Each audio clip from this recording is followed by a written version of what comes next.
వారి పేరిట మీకు అందరికీ నా హృదయపూర్వక వందనాలు తెలియపరుస్తూ ఉన్నాను. నూతన సంవత్సరపు శుభాకాంక్షలు మీకు అందరికి కూడా నేను తెలియపరుస్తున్నాను. మీరందరూ ఎలా ఉన్నారు? బాగున్నారా? బాగుంటేనే కదా సార్ చర్చికి వచ్చామంటారా? సంతోషంగా ఉన్న వారందరూ కూడా దయచేసి చప్పట్లు కొట్టండి గట్టిగా.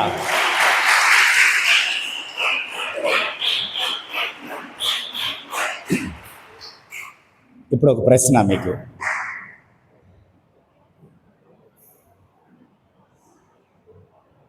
మీరు ఎందుకు చప్పట్లు కొట్టారు?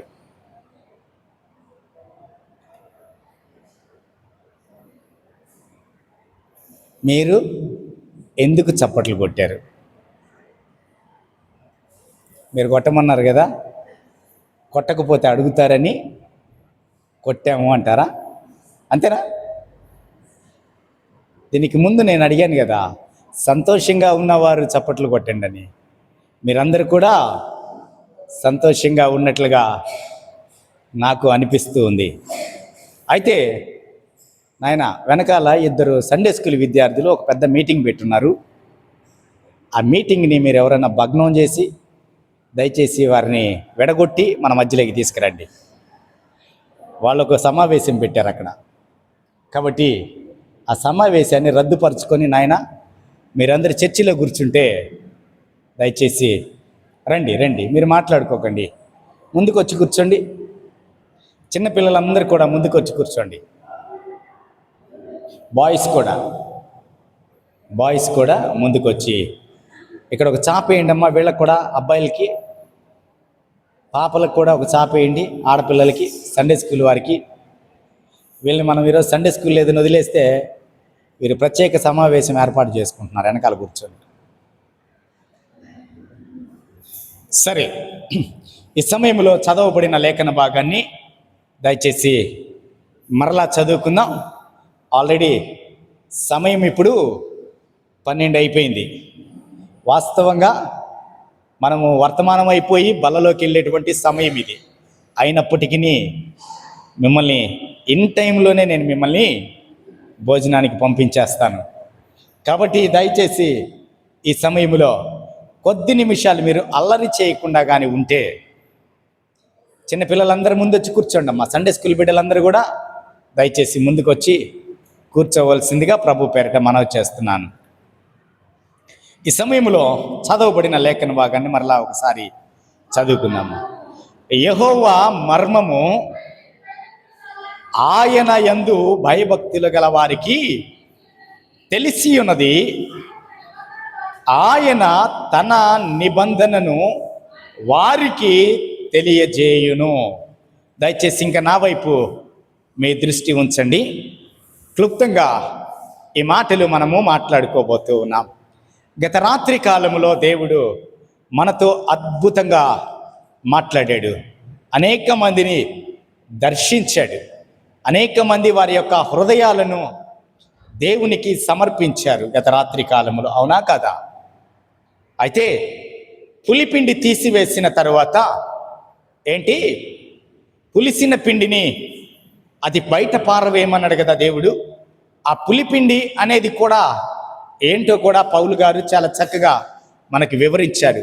వాటిని బయటపడవేసిన తర్వాత ఆ పులిసిపోయినటువంటి, పాడైపోయినటువంటి ఆ క్యారెక్టర్ని విడిచిపెట్టి నూతన జీవితములోకి వచ్చినప్పుడు ఈ వాక్యాన్ని చదువుకుందాం. యెహోవా మర్మము ఆయన యందు భయభక్తుల గల వారికి ఏంటమ్మా తెలపబడిందా? తెలిసి ఉందా? ఎప్పుడు తెలిసింది? పులిసిన పిండిని తీసి బయటపడవేసిన తరువాత. అంటే దేవునికి ఇష్టము లేనిటువంటి ప్రతి కార్యాన్ని తీసి మన జీవితంలో నుంచి రిమూవ్ చేసిన తర్వాత ఆయన మర్మాలను ఎవరికి బయలుపరుస్తాడు? ఆయన యందు భయభక్తులు కలిగిన వారికి మాత్రమే ఆ మర్మాలు బయలుపరుస్తాడంట. యాజకునికి ఆ మర్మాలు బయలుపరచబడును. పాస్టర్ జోసెఫ్ గారికి ఆ మర్మాలు బయలుపరచబడును. సిస్టర్ మంజుల గారికి మర్మాలు బయలుపరచబడును. యెహోవా వారి ముగ్గురితోనే మాట్లాడును అని రాసిందా ఇక్కడ? ఏమని రాశాడు? ఎవరైతే, మరలా చెప్తున్నా నేను, ఎవరైతే ఆయన యందు భయభక్తులు కలిగి జీవిస్తారో దేవుడు మర్మాలు బయలుపరుస్తాడు. నా జీవితంలో ఇలా సేవకులు మాట్లాడుతున్నప్పుడు నాకు ఒక సందేహం ఉండేది. ఈయన అన్ని పేపర్లు చూసి రాసుకొని వచ్చి ఒక డైరీలో రాసుకొని వచ్చి ఇది దేవుడు ఇచ్చాడంట, ఈయన చెప్తున్నాడు మనకి, మనం రాసుకోవాలంట అని అనుకునేవాడిని. నేను క్రైస్తవ యవనస్తున్నే, ఇలా అనుకునేవాడిని నేను. పాస్టర్ గారు ఏదో చదువుకుని బైబిల్లో వచ్చి 4 మాటలు చెప్పేసి ఈ మర్మము దేవుడు చెప్పాడు అని అనుకుంటూ ఉన్న పరిస్థితులలో నేను దేవునితో సంబంధము కలిగి జీవించడం మొదలుపెట్టిన తర్వాత నా జీవితంలో పులిసిపోయినటువంటి, పనికిరాని, పాడైపోయినటువంటి నా జీవితాన్ని నేను దేవునితో విడిచిపెట్టిన తర్వాత నా దేవుడు నాతో ఎలా మాట్లాడేవాడో మీకు చెప్తూ ఉన్నాను. నమ్మండి. ఎందుకు అనంటే, ఒక సేవకునిగా నేను అనుభవించింది నా సంఘముతో పంచుకోవాలి. నేను ఇలా ఆలోచించేవాడిని, ఎలా మాట్లాడతాడు దేవుడు, ఎలా దేవుడు తన దర్శనాలు చూపిస్తాడు అని చాలా రూడ్గా మాట్లాడేవాడిని. కొంతమంది సేవకులను కూడా నేను కామెంట్ చేసేవాడిని. అయితే ఎప్పుడైతే నా జీవితంలో పులిసిపోయినటువంటి పిండి, నా జీవితము పైకి చక్కగా కనబడుతూ ఉన్నాను, షేవింగ్ చేసుకున్నాను, చక్కగా మంచి డ్రెస్ వేసుకున్నాను, మంచి షూ వేసుకున్నాను, అందరికీ హ్యాపీ న్యూ ఇయర్, అందరికీ హ్యాపీ క్రిస్మస్ ఇలా ఇస్తున్నాను. కానీ ఇంటర్నల్గా చూస్తే ఈ లోపల నా చూపు కానీ, నా తలంపులు కానీ, నా హృదయము కానీ, నా ఆలోచన కానీ ఎంత ఘోరంగా ఉందంటే చాలా వరస్ట్గా ఉండేది నా ఆలోచన. ఒక వ్యక్తిని నేను గౌరవించినట్లే ఉండేవాడిని. ఒక వ్యక్తిని గౌరవించి వెంటనే ఆ వ్యక్తి పక్కకి వెళ్ళంగానే పక్కన గీరేవాడిని. ప్రైజ్ ది లార్డ్ అంకుల్ అని అనేసి ఆయన ప్రైజ్ ది లార్డ్ నాన్న బాగున్నావా అని అంటే వెంటనే నా ప్రక్కన ఒక బ్యాచ్ ఉండేది, వాడిని గీరేవాడిని, కన్ను కొట్టేవాడిని. ఇలాంటి జీవితాన్ని జీవించా నేను. అప్పుడు దేవుని మర్మాలు నాకు తెలియదు. ఎప్పుడైతే నా జీవితంలో పులిసిపోయిన పిండి నేను పడవేశానో, పులిసిపోయిన పిండిని అనగా నా తప్పుడు క్యారెక్టర్ని, నేను చూసే విధానాన్ని మార్చుకున్నానో, నా ఆలోచన విధానాన్ని మార్చుకున్నానో, నా హృదయాన్ని ప్రభువుకి ఎప్పుడైతే ఇచ్చానో, నా జీవితంలో ఉన్నటువంటి చెడు అలవాట్లన్నీ కూడా ఎప్పుడైతే విడిచిపెట్టానో దేవుని మర్మాలు నాతో మాట్లాడడం మొదలుపెట్టాడు దేవుడు. నారాయణ హాస్పిటల్లో నన్ను గ్రేట్ అనుకోబాకండి. నేనేదో గ్రేట్ కొరకు నన్నేదో గొప్ప అని మీరు అనుకుంటారని నేను ఇవన్నీ చెప్పట్లా.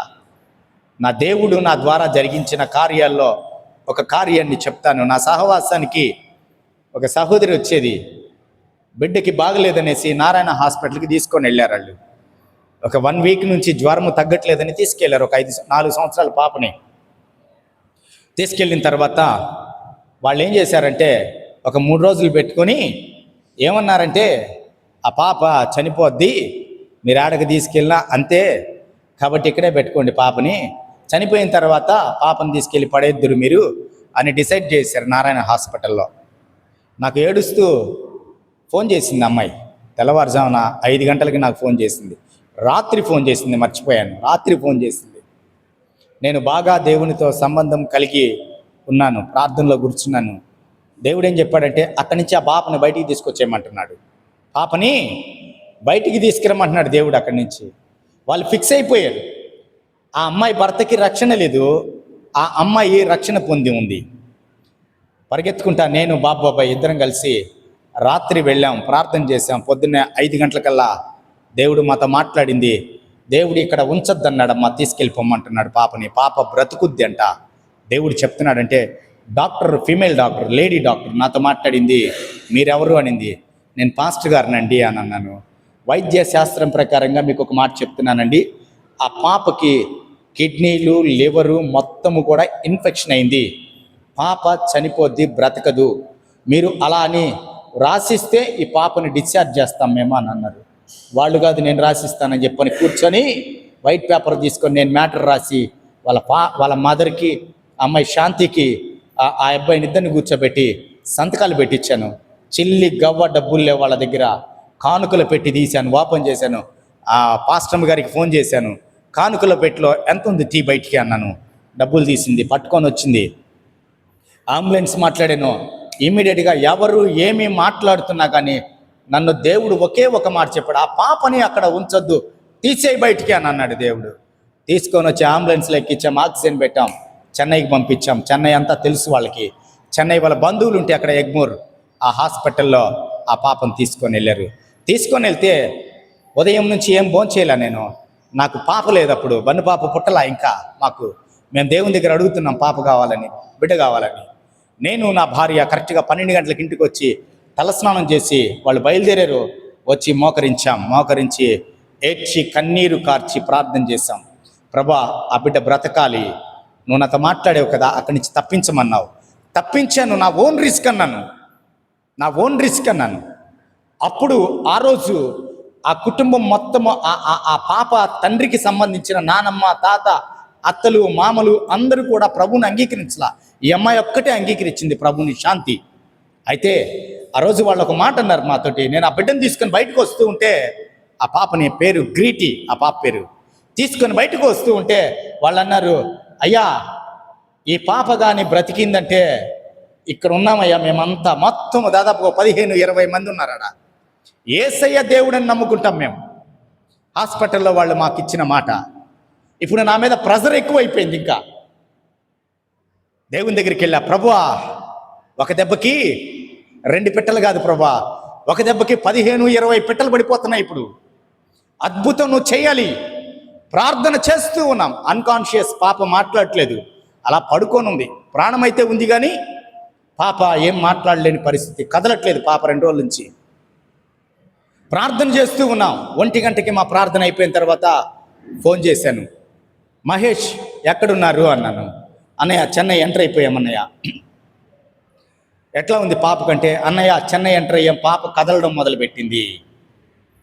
మళ్ళా కూర్చున్నాం ఫోన్ చేయకుండా. అమూల్య నేను ఇద్దరం కూర్చొని, నువ్వు ఇప్పుడు చేసిన కార్యాన్ని బట్టి కోటాను-కోట్ల స్తుతులు ప్రభువా, నీ కొందనాలు. ఆ బిడ్డ బ్రతకాలి, ఆ బిడ్డ బ్రతకాలి అంతే. ఏం చేస్తారో మాకు తెలియదు ప్రభువా అని దేవుని దగ్గర కన్నీరు గార్చిన తర్వాత ఎగ్మూర్ హాస్పిటల్ అడ్మిట్ చేశారు. ఉదయం 6 గంటలకు ఫోన్ చేశాడు నాకు. అన్నయ్య పాప 10 రోజుల తర్వాత ఆహారం కావాలని ఏడుస్తుంది. తొడ మీద కూర్చోబెట్టుకొని బిడ్డను ఫోటో తీసి నాకు ఫోటో పెట్టాడు. గ్రీటీ ఆకలి అంటుంది, డాక్టర్ ఏమో ఇంకా రాలేదు అన్నాడు. ఏమడుగుతుందంటే అన్నం కావాలి, నాకు టిఫిన్ వద్దు, అన్నం కావాలి అని అడుగుతుందంట. డాక్టర్ గారు వచ్చి ఆశ్చర్యపోయారంట. వచ్చి ఆశ్చర్యపోయి పాప అడిగింది పెట్టండి ముందు. 3 డేస్లో పాపను తీసుకొని మా మధ్యలోకి వచ్చారు. ఒక పురుగు కుట్టడం వల్ల జ్వరం వచ్చింది. లోపల అవయవాలన్నీ కూడా మొత్తం కొలాప్స్ అయిపోయాయి, మొత్తం ఇన్ఫెక్షన్ వచ్చేసిందంట ఆ చిన్న బిడ్డకి. ఎందుకు ఈ మాట నేను మీకు తెలియపరుస్తున్నానంటే, యెహోవా యందు భయభక్తులు గల వారిని మర్మాలతో దేవుడు బలపరుస్తాడంట. ఆ మాట చెప్పడానికి నేను మీకు ఈ మాటను తెలియపరుస్తూ ఉన్నాను. అయితే ప్రియమైన వారులారా, జ్ఞాపకం చేస్తూ ఉన్నాను, ఈ సమయంలో ఒక ఇద్దరి గురించి మీకు నేను పరిచయం చేసి 10 నిమిషాల్లో వర్తమానాన్ని ముగించేస్తాను. ఆ ఇద్దరు కూడా మీకు తెలుసు. మొదటి వ్యక్తి ఎవరు అనంటే యెహోషువ. మొదటి వ్యక్తి యెహోషువ. యెహోషువ గురించి నేను ఒక 6-7 పాయింట్స్ మీకు నేను తెలియపరుస్తాను. యెహోషువ దేవుని ఎన్నికలో ఉన్నటువంటి వాడు. యెహోషువ మోషేకి ముందుగా యుద్ధాలు జరిగించిన వాడు.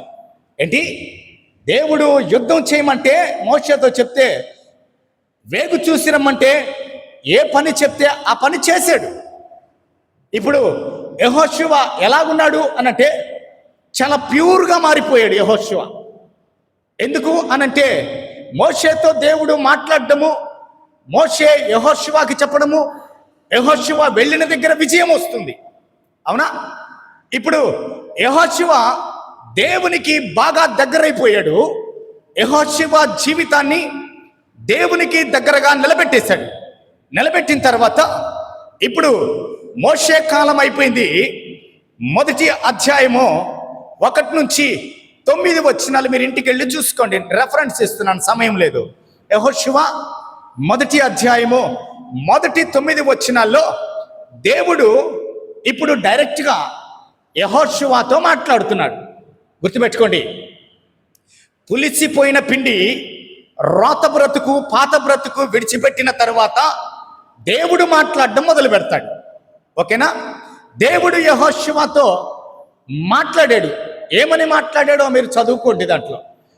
రెండవది, యెహోషువను అక్కడున్నటువంటి ఇశ్రాయేలీల ప్రజల ముందు గొప్పగా చూపించాడంట. ఏం చేశాడు? రెండవది గొప్ప చేశాడంట. 3వ అధ్యాయము 7వ వచనము 14వ అధ్యాయం అంతా కూడా మీరు ఇంటికి వెళ్ళి చదవండి, సమయం లేదు కాబట్టి మీకు రెఫరెన్స్ ఇస్తూ ఉన్నాను. మూడవది, యెహోషువ కీర్తి దేశమందంతటా పాకిపోయిందంట. యెహోషువ అంటే ఇశ్రాయేలీలందరూ కూడా లోబడ్డమే కాదు, కానీ చుట్టుప్రక్కల ఉన్న వారందరూ కూడా భయపడిపోతున్నారంట. ఎరుకోలోకి వారు వెళ్ళినప్పుడు ఆమె ఏమంటది? రాహాబు, మీ గురించి మేము విన్నప్పుడు, మీ దేవుని గురించి మేము విన్నప్పుడు, మీ దేవుడు మీ పట్ల చేసిన కార్యాలు చూసినప్పుడు మా గుండెలు కరిగిపోయాయి, అవిసిపోయాయి. మీ భయము చేత ప్రతి దినము మేము చచ్చిపోతున్నాం. దేవుణ్ణి కలిగి జీవించిన వ్యక్తిని చూసినప్పుడు అన్యులు ఈ రీతిగా భయపడేటువంటి అవకాశం ఉంటుంది. ఇప్పుడు యెహోవా కీర్తి, యెహోషువతో దేవుడు మాట్లాడుతున్నాడు. యెహోషువ కీర్తి దేశము మొత్తము, ప్రపంచము, రాబోతున్నటువంటి ప్రపంచము, వారు జయించబోతున్నటువంటి ప్రతి రాజ్యానికి ఆ కీర్తి ఏంటో దేవుడు చూపించాడు.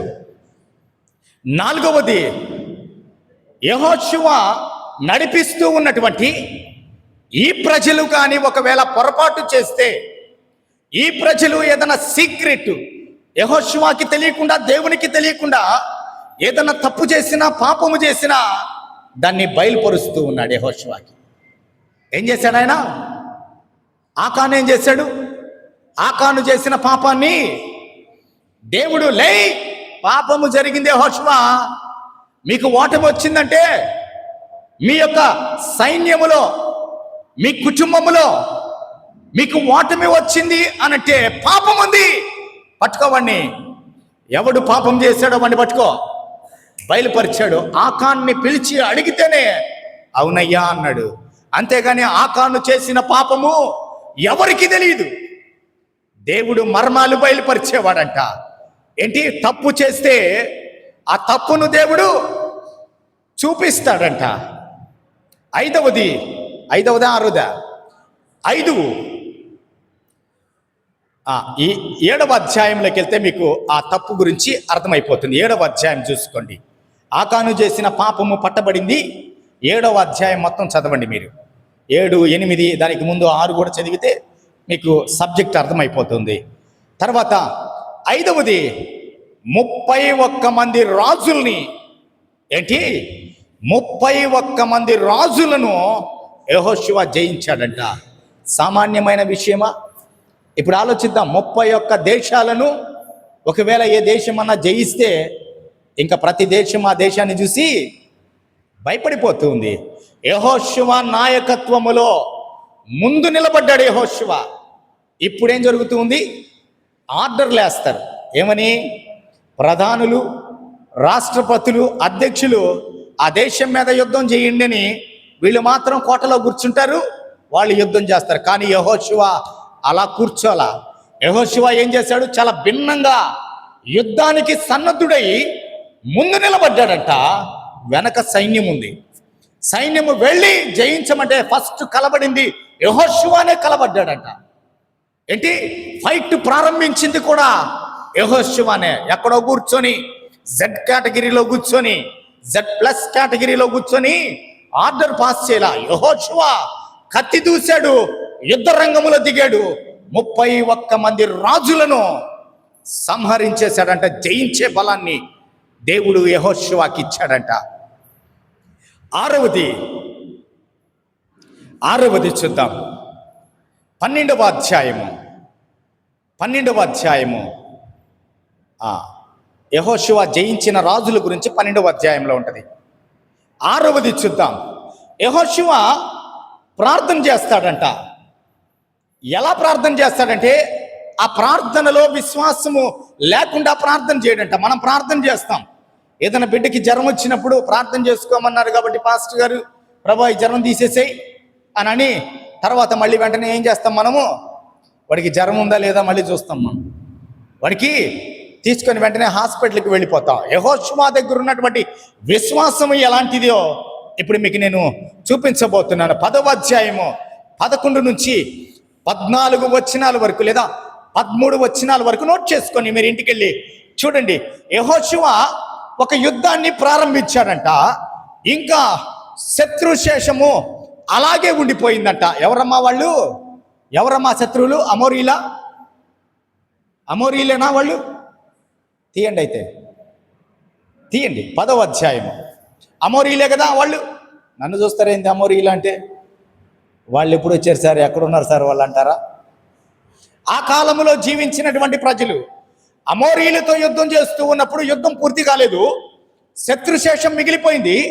యెహోషువ ఒక్కడే ప్రార్థన చేశాడు. ఏమని ప్రార్థన చేశాడంటే, ఆకాశమందున్న దేవా ఇప్పుడు మేమేం చేయాలి అనంటే దేవుడు ఒక శక్తిని యెహోషువకి ఇచ్చాడు.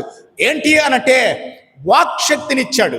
యెహోషువ అక్కడ ఏది పలికితే అది దేవుడు నెరవేర్చాడు. ఏమన్నాడు? సూర్యుడా నువ్వు ఆగిపో, నువ్వు చీకటి పడ్డానికి వీల్లేదు, నువ్వు అస్తమించడానికి వీలు లేదు, చంద్రుడా నువ్వు రావడానికి వీలు లేదు అంటే ఒక రోజు గడవలేదంట చరిత్రలో. ఇది హిస్టరీ, ఇది కథ కాదు, రాసుకున్న కథ కాదు, ఇది ఒక హిస్టరీ. ప్రపంచ చరిత్రను తిరగరాస్తూ ఉన్నప్పుడు ప్రపంచ చరిత్రలో అనేక మంది జ్ఞానము కలిగిన వారు రోజులు లెక్క పెడుతూ ఉన్నారు. ఒక రోజు మిస్ అయింది అంట. ఎలా మిస్ అయింది అనంటే వారు అన్ని గ్రంథాలు తిరగేశారు. దాన్ని అనేక రీతిగా పరిశోధన చేస్తే బైబిల్ గ్రంథంలో యెహోషువ 10వ అధ్యాయం 11 నుంచి 13 వరకు వాళ్ళకి ఆన్సర్ దొరికింది. ఎస్, ఈ దినము ఆ దినమే, అక్కడ మిస్ అయిన దినము ఇక్కడ లిఖించబడింది. దేవుడు యెహోషువతో మాట్లాడినప్పుడు యెహోషువతో దేవుడు బలపరిచిన తరువాత యెహోషువ అన్నాడు, ఏమన్నాడో తెలుసా? సూర్యుడా నువ్వు ఆగిపో, చంద్రుడా నువ్వు బయటికి రాబాకు, యుద్ధం స్టార్ట్ చేయండి. శత్రుశేషము. ఈరోజు మనం అనుకుంటూ ఉన్నాం, ఏమనుకుంటున్నాం తెలుసా? మనము ప్రార్థన చేస్తున్నాం కానీ ప్రార్థనలో విశ్వాసము లేదు. మన ప్రార్థనలో విశ్వాసము లేదు. చివరిగా ఇన్ని చేసిన దేవునితో యెహోషువ చివరి మాట ఒక ఒప్పందం చేసుకున్నాడండి. వాక్యాన్ని ముగించబోతూ ఉన్నాను. యెహోషువ ఏమని మాట్లాడుతున్నాడంటే, యోర్దానుకి యువతల నుంచి అవతలికి దాటిన తర్వాత వారందరికీ దేవుడు చెప్పిన రీతిగా ఆ వాగ్దాన దేశంలో స్వాస్యాన్ని అప్పగిచ్చాడు. బాధ్యత అంతా అయిపోయిన తర్వాత రండి మనమందరము కూడుకొని ఈ స్థితిలో మనల్ని నిలబెట్టినటువంటి ఈ ఆశీర్వాదకరమైనటువంటి దేశములోకి మనల్ని తీసుకొచ్చినటువంటి మన దేవుణ్ణి మనము ఆరాధిద్దామని పిలిపించి అందరి చేత ప్రమాణం చేయించాడు, ఆరాధింపజేశాడు. లాస్ట్కి ఒక మాట అన్నాడు. ఆ మాట ప్రతి విశ్వాసి మాట్లాడాల్సిన మాట. వాడు రావట్లేదు చర్చికి, నేనెందుకు రావాలా? ఆమె రాదు, నేనెందుకు రావాలా? యెహోషువ ఒక మాట అన్నాడు. ఏమన్నాడో చూడండి. 24:15 అబ్బాయి మిమ్మల్ని దాటించిన మీ దేవుని గొప్పతనము మీరు చూశారు, మీ మధ్య అద్భుత కార్యాలు చేసిన మీ దేవుని మీరు చూశారు, యుద్ధములో మీకు విజయాన్ని ఇచ్చి స్వాస్యాన్ని ఇచ్చిన మీ దేవుని యొక్క శూరత్వాన్ని చూశారు, పరిశుద్ధతను చూశారు, ఆయన బలమేంటో చూశారు. కాబట్టి ఇప్పుడు ఆయన గురించి మరలా మీకు చెప్తున్నాను. ఒకవేళ మీరు ఎలా అన్నా ఉండండి, నేను నా కుటుంబము యెహోవానే సేవిస్తాము. చెప్పండి అన్నమాట. లోకము ఎటుపోయినా, మన బంధువర్గము ఎటుపోయినా, మన అన్నదమ్ములు అక్క చెల్లెలు ఎటుపోయినా కానీ, మన సంఘములో ఉన్న విశ్వాసులు ఏమైపోతున్నా కానీ, ఈరోజు దేవునితో మనము చెప్పవలసినటువంటి మాట ఇదే. మన మన మన దేవునితో మనం ఇవ్వవలసినటువంటి వాగ్దానం, ఆయనకి ఇవ్వాల్సినటువంటి కమిట్మెంట్ ఇదే. అయ్యా, నా జీవితము ఎటుపోయినా, నా పరిస్థితులు ఏవైనా, నా అనారోగ్య సమస్యలు ఎలా ఉన్నా, నా ఆర్థిక స్థితి ఎలా ఉన్నా, ఎవరితో నాకు పని లేదు. నేనును నా ఇంటి వారము ప్రతి ఆదివారమున నీ సన్నిధిలో కూర్చుంటాం మా ప్రాణం ఉన్నంత వరకు. ఎలాంటి కమిట్మెంట్ అండి అది? ఏం కమిట్మెంట్ అండి అది? ఆ కమిట్మెంట్ ఈరోజు ఇవ్వగలుగుతున్నామా మనము? ఒక సమస్య వచ్చినప్పుడు ఆ సమస్యని విడిచిపెట్టి దేవుని సన్నిధికి రాగలుగుతున్నామా? ఒక సమస్య వచ్చినప్పుడు ఆ సమస్యని దాటించిన తర్వాత దేవునితో మనము కలిసి ప్రయాణము చేయగలుగుతున్నామా? యెహోషువకి ఎంత కృతజ్ఞత కలిగినోడండి. కృతజ్ఞత కలిగిన వాళ్ళని దేవుడు ఎలా వాడుకుంటాడండి? ఇప్పుడు మనం చూసాం, మర్మాలు బయలుపరుస్తాడంట ఆయన.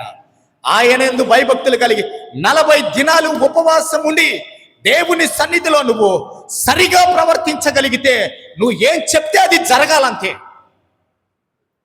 ఆ శక్తిని దేవుడు విశ్వాసికి ఇచ్చాడు. పాస్టర్కి అది ఇచ్చింది. పాస్టర్ ఎప్పుడూ ప్రార్థనలో ఉంటాడు కాబట్టి పాస్టర్తో మీరు పంచుకుంటారు. పాస్టర్ గారు చెప్తే ఆ కార్యాలు జరుగుతూ ఉంటాయి.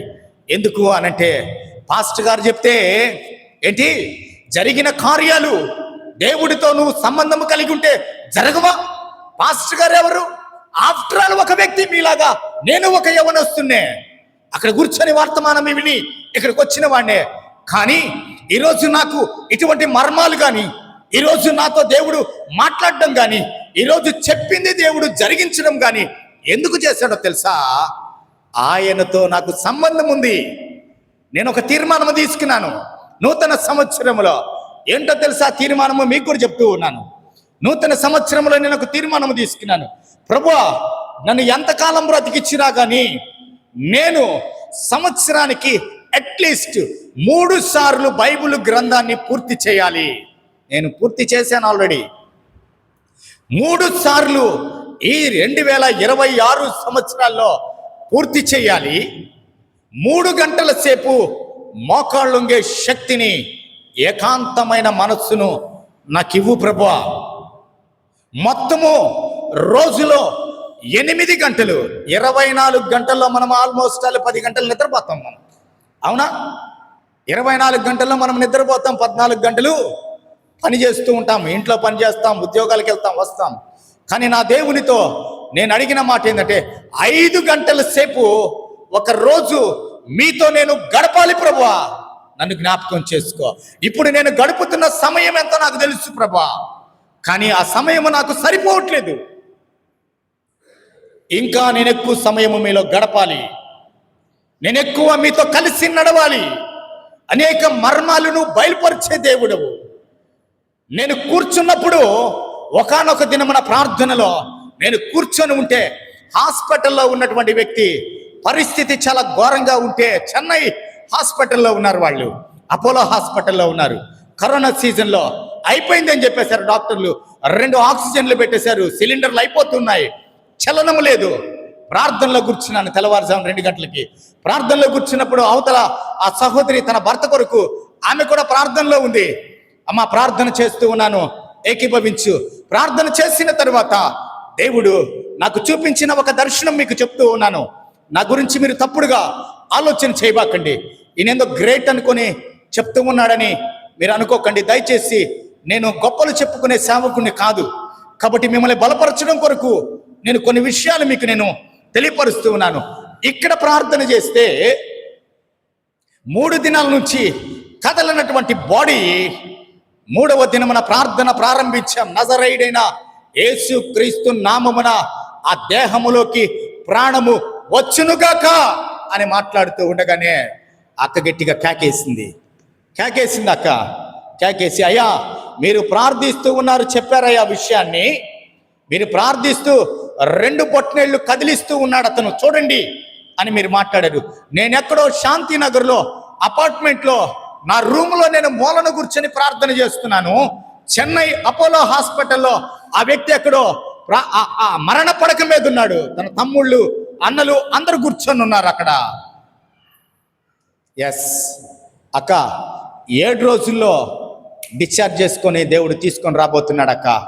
చెప్పాను, అయ్యా చేస్తే నీకు ఇలా చేస్తానయ్యా, నీకు అలా చేస్తానయ్యా, నిన్ను పిలిపిస్తానయ్యా, అందరికీ నీ గురించి సాక్ష్యం చెప్తానయ్యా, నిన్ను తీసుకొచ్చి ఒక పెద్ద బహిరంగ సభ నేను ఏర్పాటు చేస్తానయ్యా అంటే, ముందు దేవుడు చెప్పింది చెయ్యక అవన్నీ దేవుడు తర్వాత అవకాశం ఇస్తే చేద్దామన్నాను. తర్వాత ఆశ్చర్యం ఏందో తెలుసా, అద్భుత రీతిగా 7వ దినమున ఆ వ్యక్తి మరణ పడక మీద నుంచి ఇంటికి వచ్చాడు. ఇప్పుడు జీవిస్తున్నాడు. వాట్సాప్లో కూడా నాకు మెసేజ్లు పెడుతూ ఉంటాడు ఆయన.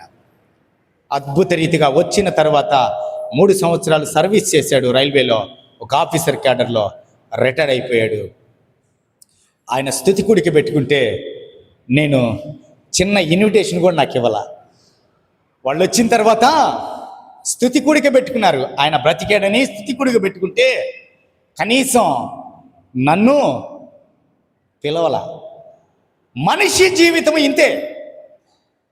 నేను గొప్పల కొరకు నన్నెవరో గౌరవిస్తారనో, నాకెవరో సహాయం అందిస్తారనో నేను ఎప్పుడు పరిచర్యలకు రాలా. నా దేవునితో సహవాసము కలిగి నేను జీవించాలని.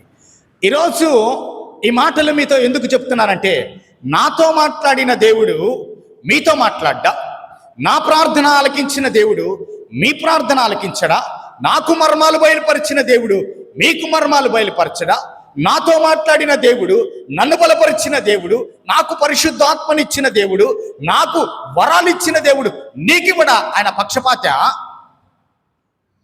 అడగకనే మనము కోల్పోతూ ఉన్నామట. యెహోషువ ఆర్డినరీ పర్సన్, యుద్ధాలు జరిగించేవాడు. యెహోషువని ఎలా తీర్చిదిద్దాడండి. యెహోషువ ఇచ్చిన కమిట్మెంట్ ఏంటో తెలుసా, మీరెట్టన్నా పోండి, నేను చెప్తే సూర్యుడు ఆగిపోయాడు, చంద్రుడు అస్తమించలో బయటికి రాలేదు చంద్రుడు. ఇవన్నీ నేను చూశాను, నా చేత చేయించాడు ఆయన. ఇంకా అనేకమైన కార్యాలు చేయించాడు. కాబట్టి నా నిర్ణయము ఒకటే, నేను నా కుటుంబము ఈ భూమి మీద ఉన్నంత వరకు యెహోవానే సేవిస్తాం. మీరెవరిని సేవించినా నాకు అనవసరం. నా కమిట్మెంట్ ఇదే. ఈరోజు క్రైస్తవ కుటుంబములో ఆశీర్వాదాలకు మనము దూరంగా ఉన్నామంటే ప్రార్థనా జీవితము, నిజమైన దేవుణ్ణి కలిగి మనము లేము. నిజమైన దేవుడు మనతో ఉన్నా కానీ ఆయన్ని కలిగి మనము లేకుండా ప్రయాణం చేస్తూ ఉన్నాం. మీరు మాట్లాడండి, దేవుని దగ్గర కూర్చోండి. మీ జీవితాల్లో ఏ లాస్ ఉన్నా దేవుని ముందు పెట్టండి. సమస్య ఉంటే పేపర్ మీద రాసి దేవుని ముందు పెట్టండి. చేయకపోతే నా విశ్వాస జీవితాన్ని త్యాగం చేసి దిగి వెళ్ళిపోతా నేను. ఆయన సమీపముగా ఉండేవాడంట. ఏంటి? ఆయన సమీపముగా ఉండే దేవుడంట. ఆయన మర్మాలను బయలుపరిచే దేవుడంట. ఒక దగ్గరికి పరిచర్యకి వెళ్ళాం మేమిద్దరం కూడా. ఒక దగ్గరికి పరిచర్యకి వెళితే ఉపవాసంతో ఉన్నా నేను. మీ శక్తి నాకు దయచే ప్రభా, నేను అడుగు పెట్టిన ప్రాంతములో నా ప్రక్కన మీరు ఉండండి ప్రభా, నేను వెళ్తున్నాను అని అన్నాను.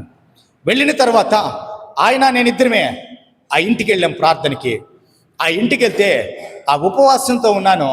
నాకు తెలీదు ఆ సహోదరికి ఒక గ్రామ దేవత ఒంట్లోకి వస్తుందంట.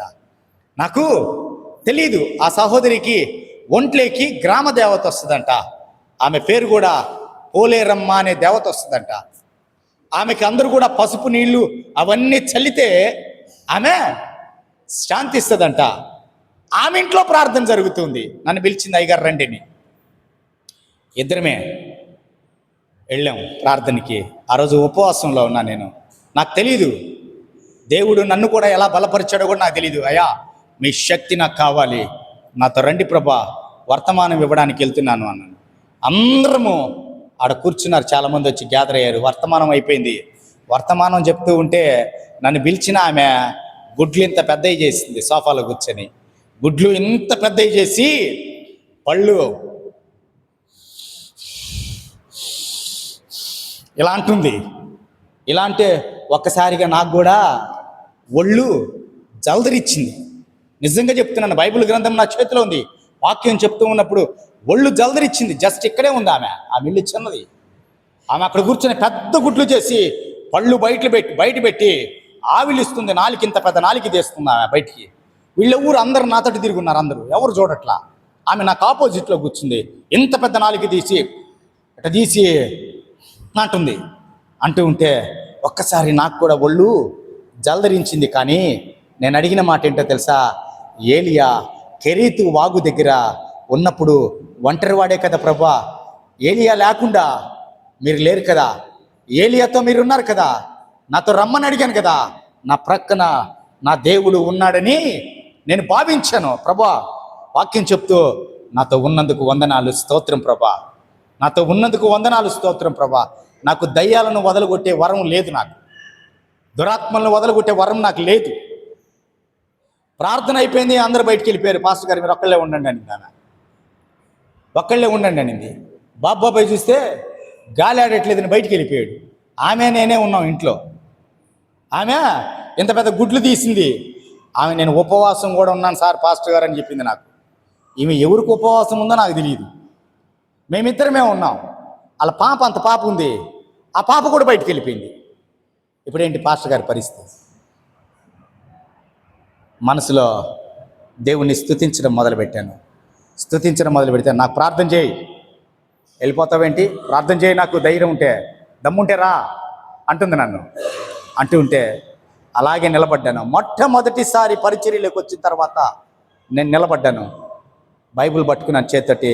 నాతో ఉన్న నా దేవుని ఊహించుకున్నాను. నా ప్రక్కన నా దేవుడు ఉన్నాడు, ఆయన శక్తి నాతో ఉంది. నేనెందుకు భయపడాలి? నాలో ఏ లోపము లేదు, నాలో ఏ పాపము లేదు, నాలో ఏ దుర్మార్గత లేదు. ఎస్ రామ్మా ముందుకన్నా, ముందుకు రమ్మా అన్న. వెంటనే ఇటుపక్క బాబాయ్ అన్నాడు, రా లోపలికన్నా, స్తుతి చెప్తా ఉండు అన్న. పక్కన నిలబడ్డాను, నా పక్కన బైబిల్ పట్టుకున్నాను. నజరేయుడైన యేసు క్రీస్తు అధికారమైన నామమున నిన్ను ఇప్పుడే కాల్చివేస్తూ ఉన్నాను అని మాట్లాడాను. అంతే, అదే ఒక్క మాట.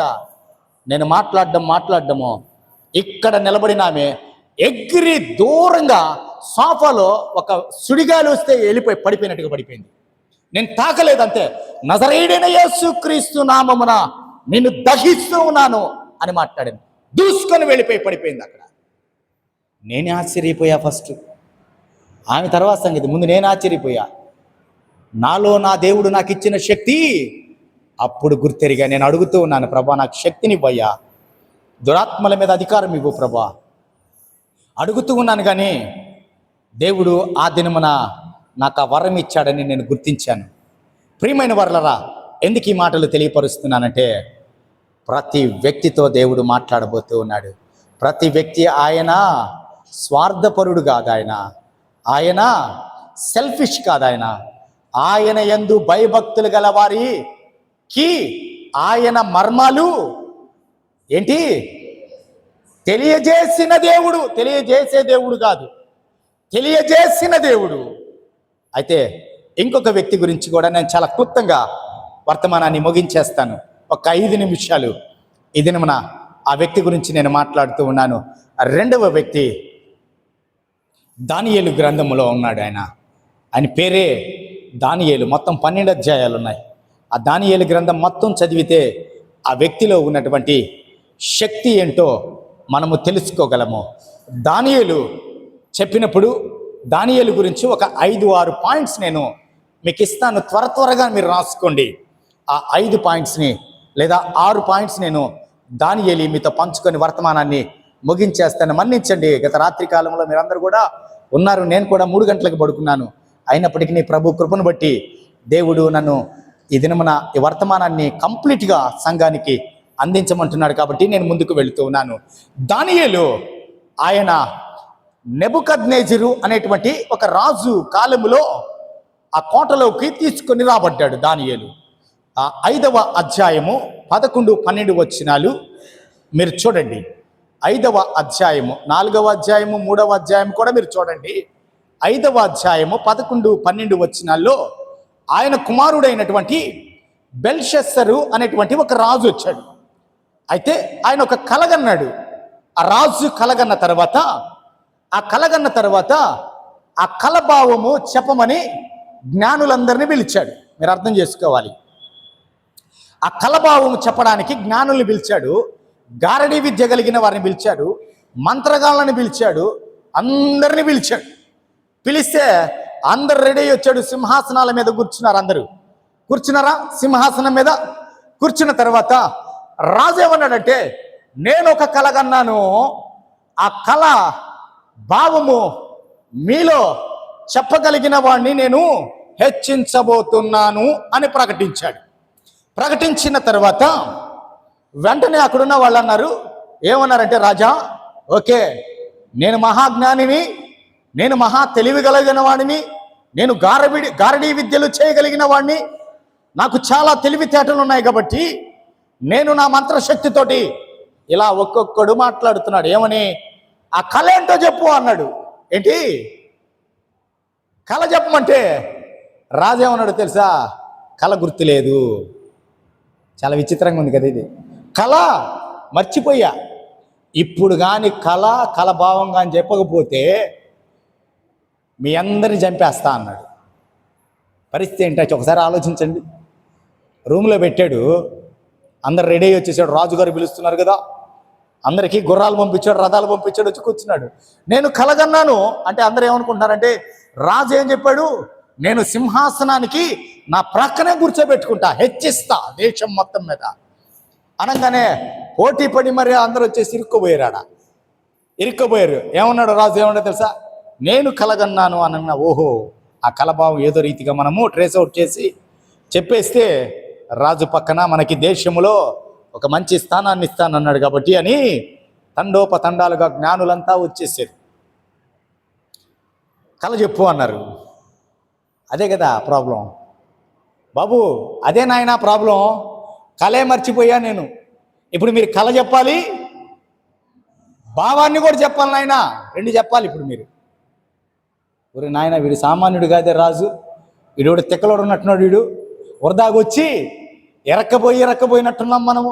వాళ్ళ పరిస్థితి ఎంత ఘోరంగా ఉంటుందండి అక్కడ.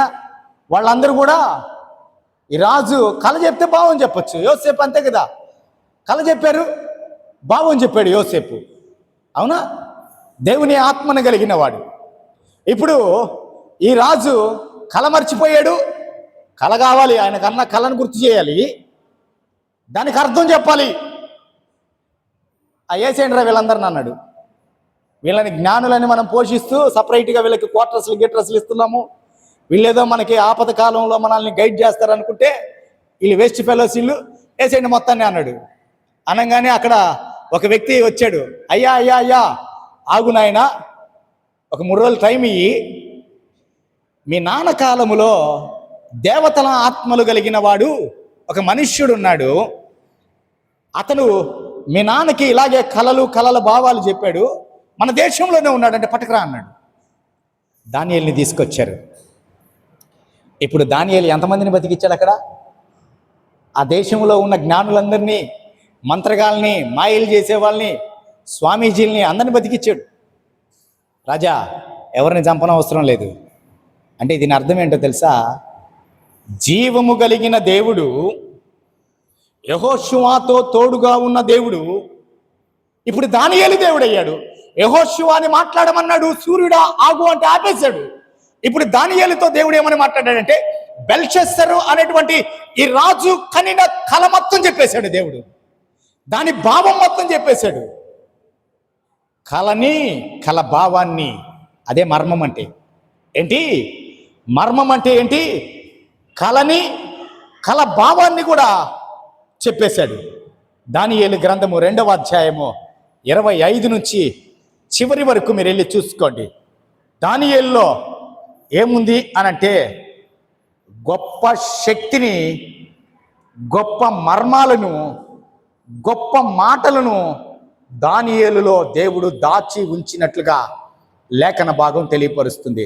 ఇప్పుడు దానియేలు దేవుడు అన్య జనాంగం ముందు ఏమయ్యాడు? ఆయన గణపరచబడ్డాడు. అర్థమవుతుందా మీకు? దానియేలు దేవుడు, దానియేలు ఒక సామాన్యమైన ప్రార్థన యోధుడు మాత్రమే. కానీ దేవుని చేతిలోకి వచ్చిన తర్వాత దానియేలు కలల భావాన్ని కూడా చెప్పగలిగినటువంటి జ్ఞానముతో దేవుడు నింపాడు. యెహోషువ ఒక ఆర్డినరీ పర్సన్, దేవుని యుద్ధాలు జరిగించడానికి ముందు నిలబడి కత్తి దూసిన వ్యక్తి. యెహోషువ ఏది మాట్లాడితే దేవుడు దాన్ని ఆమేన్ అంటాడు. ఇప్పుడు దానియేలు చేసిన పని ఏంటి? దేవుని నామాన్ని హెచ్చించాడు. అక్కడ బెల్షస్సర్ రాజు చాటించేశాడు. ఏమని చాటించేశాడు? ఏ దేవత లేదు, ఏ దేవుడు లేడు, దానియేలు దేవుడే దేవుడు, దానియేలు మాట్లాడుతూ ఉన్న దేవుడే దేవుడు. ఈ రోజు నుంచి దేశంలో మంత్రగాళ్ళు ఉండకూడదు, సోది చెప్పే వాళ్ళు ఉండకూడదు, అబద్ధాలాడే వాళ్ళు ఉండకూడదు, అందరూ యెహోవానే సేవించాలి. ఈ లోకంలో కావాల్సింది క్రైస్తవ బ్రతుకులో అది. నువ్వు నిలబడితే నీ దేవునికి మహిమ రావాలి. నువ్వు నిలబడితే నీ దేవుని అద్భుత కార్యాన్ని చూసి అనేక మంది విశ్వాసం ఉంచాలి. అంతేగాని మనం నిలబడితే మన నోట్లో మాటలు బయటకు వస్తే అనేక మంది పారిపోగలు వీళ్ళు చర్చికి పోతారంట. ఏంటి వీడు చర్చికి పోతారంట. ఇద్దరు కొళాయి దగ్గర గొడవ పెట్టుకుంటున్నారంట. తెలిసింటుంది మీకు అది.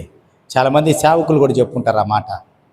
ఇద్దరు స్త్రీలు కొళాయి దగ్గర, ఒక అన్య స్త్రీ ఏంటి ఇంకొక క్రైస్తవ సహోదరి సంఘానికి వచ్చామే ట్యాప్ నీళ్లు పట్టుకోవడానికి నేను ముందంటే నేను ముందని కొట్టుకుంటున్నారంట, ఫైటింగ్ చేసుకుంటున్నారంట ఇద్దరు. ఎందుకో పొరపాటు పడి పాస్టర్ గారు ఆ దారిలో రావాల్సి వచ్చింది. అనగానే ఇద్దరు జుట్లు పట్టుకొని కొట్టుకుంటున్నారంట. జుట్లు పట్టుకొని కొట్టుకుంటా ఉంటే వెంటనే ఇద్దరు అన్యులు కాదులేండి, ఇద్దరు క్రైస్తవ స్త్రీలంట. ఇద్దరు సంఘానికి పోతారంట. నీళ్లు పట్టుకునే దగ్గర నేను ముందు వచ్చాను కొట్టుకుంటున్నారు వాళ్ళు. వెంటనే జుట్టు పట్టుకోగానే ఓమే పాస్టర్ గారు స్టార్ట్ చేయడం మేడా అని అనిందంట. అనగానే సప్పని జుట్లు వదిలేశారంట. ఇద్దరు వదిలేసి బిందెలు ఆడ పక్కన పెట్టేసి ఏంది వాళ్ళ తిట్లు మారిపోయినాయి అంట. అప్పుడు దాకా నువ్వు నాశనం అయిపోను, నీ కుటుంబం నాశనం అయిపోను, నువ్వు పోతావు పోయే తొందరగా, నువ్వు మధ్యలోనే పోతావు పోవే, ఎటు తిట్టుకుంటున్నారంట. అనంటే ఆమె తిడుతుందంట, నేనే కాదే మీ వాళ్ళందరూ పోతారు పో అని తిడుతుందంట. పాస్టర్ గారు సమీపంగా రాగానే ఇద్దరు కమిట్ అయిపోయారు. ఇద్దరు వాళ్ళు అంటున్నారంట, నీకు నీ కుటుంబానికి స్తోత్రం అంటున్నట్టు ఈమె. ఏంది నీకు నీ కుటుంబానికి స్తోత్రం కలుగునుగాక అంటుందంట. ఈమె నీకు నీ కుటుంబానికి ఆశీర్వాదం కలుగునుగాక అని మాట్లాడుతున్నారంట. మన క్రైస్తవ జీవితము అలాంటి పరిస్థితుల్లో ఉంది. చర్చికి వస్తే ఒక రీతిగా జీవిస్తాం, ఇంట్లోకి వెళ్తే ఇంకో రీతిగా జీవిస్తున్నాం. చర్చిలో ఉండే దేవుడే ఇంట్లో ఉంటాడు, ఇంట్లో ఉండే దేవుడే నీ హృదయంలో ఉంటాడు, నీ హృదయంలో ఉన్న దేవుడే నిన్ను బయటికి బయలుపరుస్తాడు. గుర్తుపెట్టుకోండి ప్రియమైన వార్లారా, ఈ సమయంలో వాక్యాన్ని నేను ముగించబోతున్నాను. ఆ తర్వాత కాలములో ఇంకొక రాజు వచ్చాడంట. ఆయన పేరు దర్యావేషు అంట. నెబుకద్నెజరు, బెల్షస్సరు, ఆ తరువాత కాలములో దర్యావేషు అనే ఒక రాజు వచ్చాడంట. ఈయన కాలములో కూడా దానియేలు మీద నిందలు మోపినప్పుడు, దానియేలు దేవునికే ప్రార్థన చేస్తున్నాడు అన్నప్పుడు, ఈయన కాలంలో దానియేలు అంటే ఈయనకి బాగా ఇష్టం. దానియేలు అంటే ఈ దర్యావేషుకి చాలా ఇష్టం. ఈ దానియేలుకి అలాగే ప్రయారిటీ ఇచ్చినప్పుడు దానియేలు మీద అందరూ నిందలు మోపి ఏం చేశారు? సింహాల బోనులో వేసేటట్టుగా దానియేలు మీద కుట్రలు చేశారు. మనము దానియేలు గ్రంథము 12 అధ్యాయాలు చదివితే మనకు అర్థమవుతుంది నేను చెప్పింది. కాబట్టి ఇప్పుడు దానియేలుని తీసుకెళ్ళి సింహాల బోన్లో వేశారు. మనకు తెలుసు కదా ఆ స్టోరీ అంతా మనకు తెలుసు. సింహాల నోళ్లను దేవుడు మూయించాడు. దానియేలు ప్రార్థనలో ఉన్నాడు.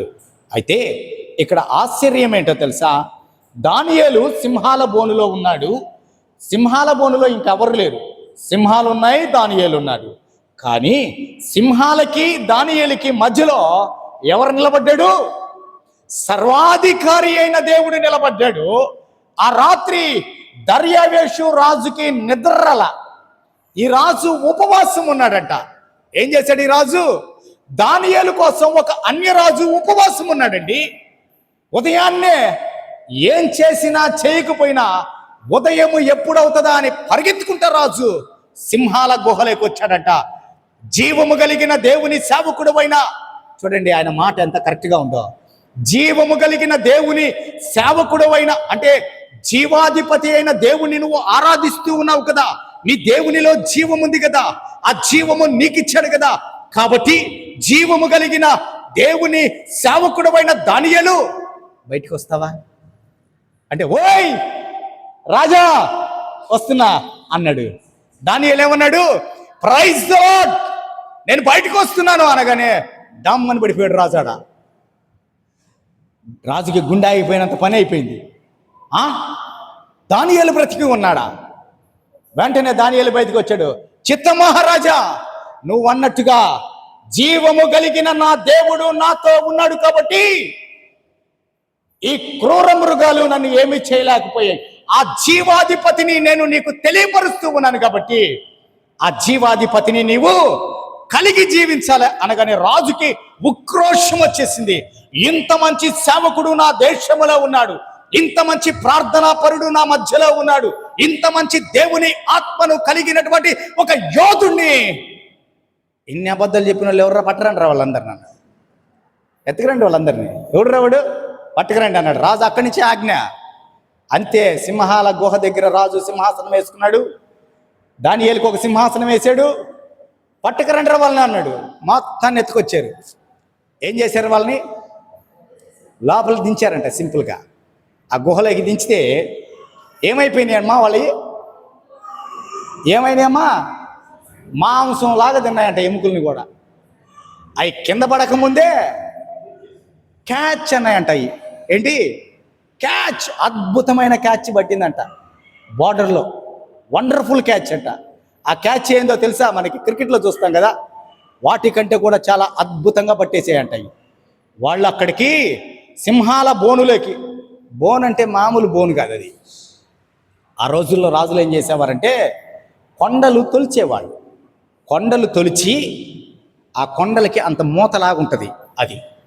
ఆ మూతని తొలిచి లోపల ఈ సింహాలన్నింటినీ విడిచిపెట్టి కొన్ని గదుల్లాగా పెట్టేవాళ్ళు అనమాట. ఇప్పుడు వేసిన తర్వాత ఈ గదిలో నుంచే బయటికి రావాలి వీళ్ళు. సింహాలను తీసేటప్పుడు కూడా ఇలాగే తీస్తారు వాళ్ళు, ఆ టెక్నిక్ తోటి. ఇంకా వాడు ఎటు పరిగెత్తినా ఏం లేదు, అంతే, అది ఎక్కలేడు అంతే. ఇప్పుడు నేను అది అద్దుకోగలనా? అంత దూరం నుంచి తీసిరేస్తారు కిందకి. అవి దిగడంతోనే బిర్యానీ చేసుకున్నాయంట అవి. అబ్బా, 2 రోజుల నుంచి దానియేలుని ముట్టుకోవడానికి ఛాన్స్ లేదు కాబట్టి ముట్టేసాయంట. ప్రియమైన వారలారా, ఎందుకు చెప్తున్నానంటే దేవుడు ఒక మాట మాట్లాడతాడు. ఏమని మాట్లాడతాడంటే, దానియేలంట దేవునికి ప్రియుడంట. దేవుడు ఆ ప్రియునికి బయలుపరిచినటువంటి మర్మాలి. ఆయనతో మనము ప్రియులుగా జీవించగలిగితే, ఆయన ప్రియురాలు, ఆయన ప్రియుడుగా నువ్వు తీర్మానము తీసుకోగలిగితే, దేవుడు నీకు అనేకమైన మర్మాలు బయలుపరచడానికి ఆయన సిద్ధంగా ఉండేటువంటి దేవుడు. దానియేలు ప్రార్థనాపరుడు. దేవునికి తప్ప ఎవరికి లొంగే మనస్తత్వము దానియేలుకు లేదు. అయితే ఇంకొక చివరి మాట చెప్తాను. దేవునికి చాలా ప్రియుడు అని దానియేలు గురించి మాట్లాడాడు కదా దేవుడు. అందుకే దేవుడు ఆయన ఈ లోకానికి రాబోతున్నటువంటి సృష్టికర్త, సర్వోన్నతుడు, క్రీస్తు, మెస్సియా అని 7వ అధ్యాయము 13, 14 వచనాల్లో యేసుక్రీస్తు వారి యొక్క మొదటి రాకడ, యేసుక్రీస్తు వారి యొక్క 2వ రాకడ కూడా తెలియపరిచాడు దానియేలుకు. యోహానికి ఏం చూపించాడండి? ఆయన 2వ రాకడ సంభవించబోయే సంభవాల గురించి మాట్లాడాడు. మత్తయి సువార్త, మార్కు సువార్తలో ఆయన పుట్టుక గురించి రాశాడు. కానీ దానియేలు ఒక్కడికే దేవుడు ఏం చేశాడు?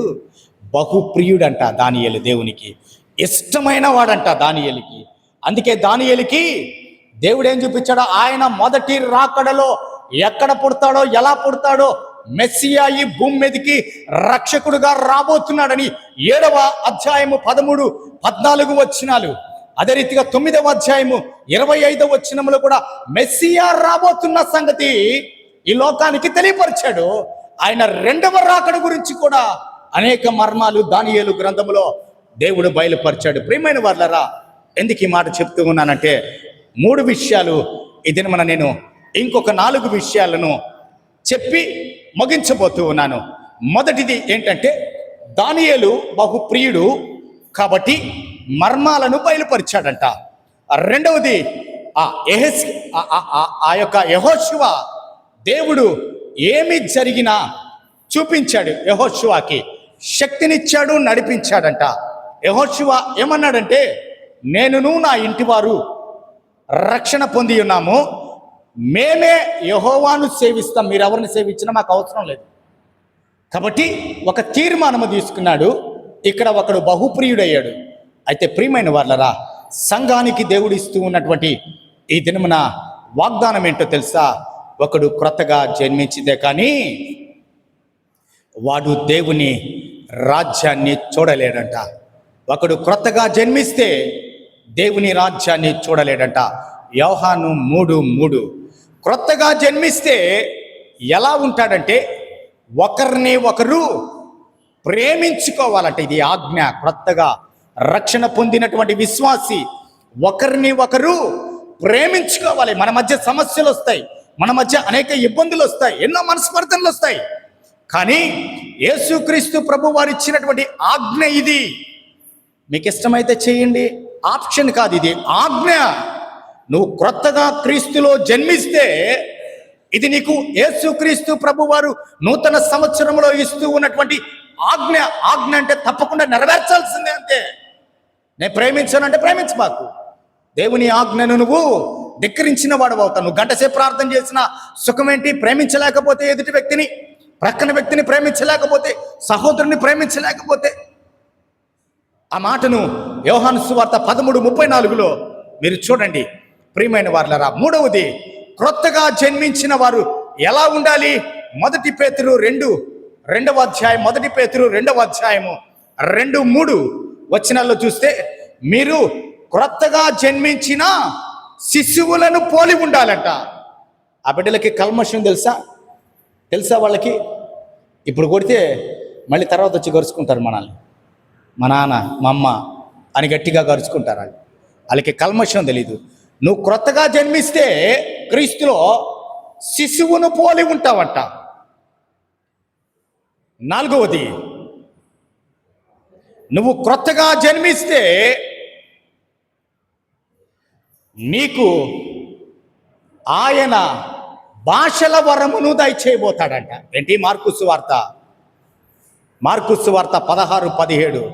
వారు క్రొత్తగా జన్మిస్తే ఇలాంటి క్యారెక్టర్, ప్రేమ కలిగిన వారు, శిశువులను పోలిన మనస్తత్వము కలిగిన వారికి క్రొత్త భాషలు మాట్లాడతారంట. వాళ్ళు భాషల వరమును దేవుడు సంఘానికి క్రొత్తగా జన్మించిన నూతన సంవత్సరములో అడుగుపెట్టిన మీకు దేవుడు ఇస్తున్నటువంటి వాగ్దానం ఇది. 5వది, ప్రకటన గ్రంథము 3వ అధ్యాయం 12వ వచనము, నా క్రొత్త పేరు వాని మీద వ్రాసెదను, నా క్రొత్త పేరు వాని మీద వ్రాసెదను. ప్రకటన 3:12. ఈ నూతన సంవత్సరములో ఈ 5 గుణాలు దేవుడు మనకి ఇవ్వబోతున్నాడు. ఏంటో తెలుసా? ఆయన ఆజ్ఞను నువ్వు కానీ పాటించగలిగితే, నువ్వు ప్రేమించగలిగితే చాలు. ప్రేమ మరణము కంటే కూడా బలమైనదని దేవుని వాక్యము సెలవిస్తుంది. నువ్వు ప్రేమించగలిగితే దేవుడు నీకు ఇచ్చే వరాలేంటో తెలుసా? నువ్వు ప్రేమించగలిగితే క్రొత్త భాషలు మాట్లాడతావంట. నువ్వు ప్రేమించగలిగితే క్రొత్త పేరును దేవుని దగ్గర నుంచి నువ్వు పొందుకోబోతూ ఉన్నావు. అతి కృపను దేవుడు మనకి దయచేయును గాక. ప్రార్థన చేసుకుందాం. ప్రియమైన వాళ్ళారా, తలలు వంచుదాం, కళ్ళు మూసుకుందాం. ఈ సమయంలో ప్రార్థనలో మనమందరం కూడా ఏకీభవిద్దాం. బల్ల కొరకు సిద్ధపడబోతూ ఉన్నాం. మా ప్రియుడ, వందనాలు, స్తోత్రము చెల్లిస్తున్నాం. ఎంత మంచి దేవుడవయ్యా. ఈ నూతన సంవత్సరములో దేవా, ప్రేమ అది మాకు ఇచ్చిన ఆజ్ఞ ప్రభా. ఎన్ని తప్పులు నాయన ఎదుటి వ్యక్తిలో మాకున్నా, మాలో ఎన్ని తప్పులు ఎదుటి వ్యక్తికి కనిపించినా మేము ప్రేమించుకుంటూనే ఉండాలని మీ వాక్యము ఈ దినమున మాతో మాట్లాడుతూ ఉంది ప్రభా. అయ్యా, ఈ రీతి ప్రేమ కలిగి మేము మీ యందు భయభక్తులు కలిగి ఉన్నప్పుడు ఈ లోకములో దేవా నాయన మేము ఏది మాట్లాడితే ఆకాశములో నుంచి అది మీరు అవును ఆమేనని ముద్రించబోతున్నారు. అన్యుల ముందు సైతము మమ్మల్ని ఒక కిరీటముల వలె మీరు నిలబెట్టబోతున్నారు దేవా. సంఘములో ఉన్న ప్రతి బిడ్డకి అటువంటి అయా నా తండ్రి భాషల వరమును, అద్భుతాలు చేసే వరమును, భాషలకు అర్థం చెప్పే వరమును మీరు దయచేయబోతున్నారు. వందనాలు, స్తోత్రము చెల్లిస్తున్నాం నాయన. ఈ నూతన సంవత్సరములో నూతనమైన జీవితమును, నూతనమైన ఆశీర్వాదమును, నూతనమైన ప్రేమను, నూతనమైన సహవాసమును కలిగి ముందుకు వెళ్ళడానికి ఒక మంచి తీర్మానమును నిబిడలు తీసుకుంటూ ఉండగా మీ ఆత్మ నడిపింపును దయచేయమని యేసుక్రీస్తు వారి పేరిట అడిగి పెడుకుంటున్నాను తండ్రి. ఆమేన్. బల కొరకు సిద్ధపడదాం. దయచేసి సహోదరులు ఆనంద్ కుమార్ గారు